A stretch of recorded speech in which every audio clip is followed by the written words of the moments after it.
저번 영상에서 신의 은혜를 받았지만 천국에 가지 못한 포켓몬들을 소개했지. 영상이 올라가고 나서 댓글을 확인해보니 영상에서 다루지 않은 포켓몬들이 언급되더라고. 그래서 직접 검색해보니까 얘들도 몸과 나사가 빠져있구나 하는 걸 깨달았어. 그래서 이번 영상은 그 2탄이야. 조건은 말 안해도 알겠지. 그럼 바로 가보자.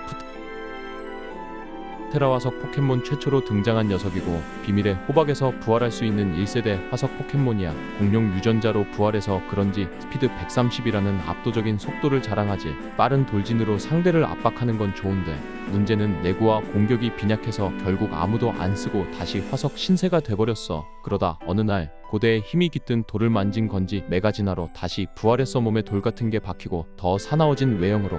이게 진정한 프테라의 모습이라는 평가까지 받았지. 하지만 성능은 진짜 보건 맞아 싶은 수준이야. 종족값을 보면 공격 플러스 30 스피드 플러스 20 나머지는 방어 특방 특공에 분산됐는데 이게 문제야. 왜 또 나눠버린 거냐고. 차라리 공격에 더 몰아줬으면 단단한 발톱 특성과 시너지가 났을 텐데 너무 소심하게 올린 거지. 아마도 공격을 크게 올려주면 무반동기 난사로 사기칠까봐 30만 준 것 같아. 그런데 웃긴 건 양날 박치기를 못 배운다는 거야. 구르기, 엑셀록 같은 것도 못 배우고 결국 스톤에지, 스톤샤워, 암석봉인 같은 애매한 기술만 써야 했지. 그러니 화력은 항상 부족했고 이게 공격 150 맞아 싶은 상황이 나오는 거야. 특성은 단단한 발톱이지만 이건 메가리자몽엑스나 메가메타그로스 같은 강캐들이 이미 쓰고 있어서 굳이 메가프테라를 고를 이유가 사라졌어. 하지만 메가프테라를 살릴 방법은 하나 있어. 바로 양날 박치기를 배우는 것. 게임 프리크가 은근히 밸런스를 맞추려고 제안한 게 아닌가 싶은데 사실 프테라가 양날 박치기를 배우는 순간 진짜 수직 상승의 고집. 메가프테라의 단단한 발톱 양날 박치기 결정력은 59,962. 이걸 130족을 추월하는 스피드로 꽂아 넣으면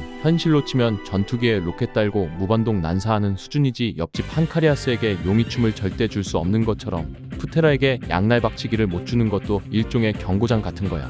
정리하자면 메가프테라는 양날 박치기를 배워야만 제대로 쓸 수 있는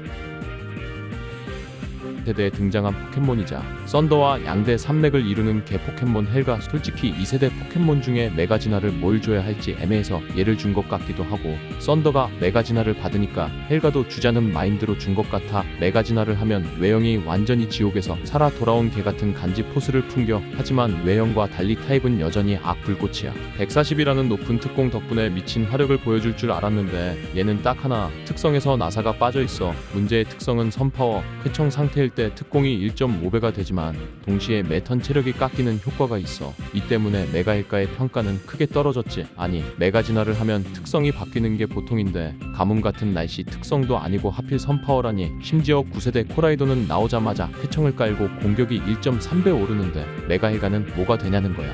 그럼에도 불구하고 선파워가 발동되는 순간만큼은 진짜 지옥개가 탄생해. 불대문자, 오버히트, 화염방사 같은 기술들의 결정력이 찜질방 온도급으로 치솟지. 하지만 문제는 쾌청이 반드시 깔려 있어야만 제 성능을 낸다는 거야. 그래서 싱글 배틀에서는 거의 안 쓰이고 더블 배틀에서나 쓰이는 포켓몬이 됐지. 쾌청을 깔아주는 포켓몬과 같이 나와야 하니까. 개인적인 소신 발언을 하자면 헬가가 메가진화를 했다면 특성이 선파워가 아니라 진홍빛 고동 특수 버전 같은 걸 받았어야 했다고 생각해.